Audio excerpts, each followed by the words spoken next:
حضرت نوح علیہ السلام نے اپنی قوم کو مسلسل 950 سال تک اللہ کی طرف بلایا، مگر بہت کم لوگ ایمان لائے۔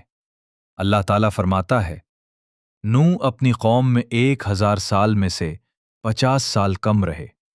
قوم نے ان کا مذاق اڑایا، انہیں جھٹلایا اور ان کی بات ماننے سے انکار کر دیا۔ آخر کار اللہ تعالیٰ نے حضرت نوح علیہ السلام کو کشتی بنانے کا حکم دیا۔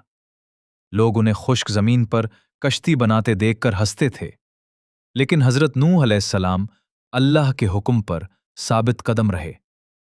پھر اللہ کا وعدہ پورا ہوا، آسمان سے موسلا دھار بارش برسنے لگی اور زمین سے پانی کے چشمے پھوٹ پڑے۔ اللہ تعالیٰ فرماتا ہے، ہم نے آسمان کے دروازے کھول دیے اور زمین سے چشمے جاری کر دیے، پھر دونوں پانی ایک مقررہ فیصلے کے مطابق جمع ہو گئے۔ حضرت نوح علیہ السلام، ایمان والے لوگ اور جانوروں کے جوڑے کشتی میں سوار ہو گئے، جبکہ باقی منکرین پانی میں غرق ہو گئے۔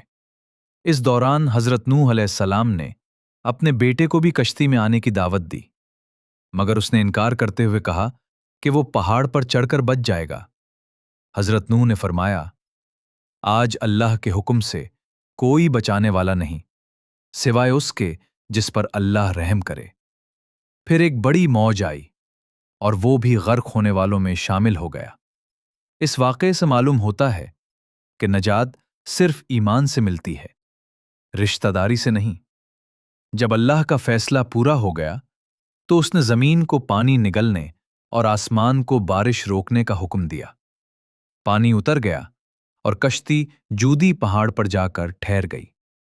حضرت نوح علیہ السلام کا یہ واقعہ ہمیں سکھاتا ہے کہ اللہ تعالیٰ حق قبول کرنے والوں کو نجات دیتا ہے اور مسلسل نافرمانی، شرک اور تکبر کرنے والوں کو آخر کار اپنے انجام کا سامنا کرنا پڑتا ہے۔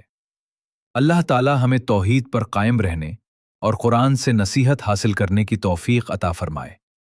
آمین۔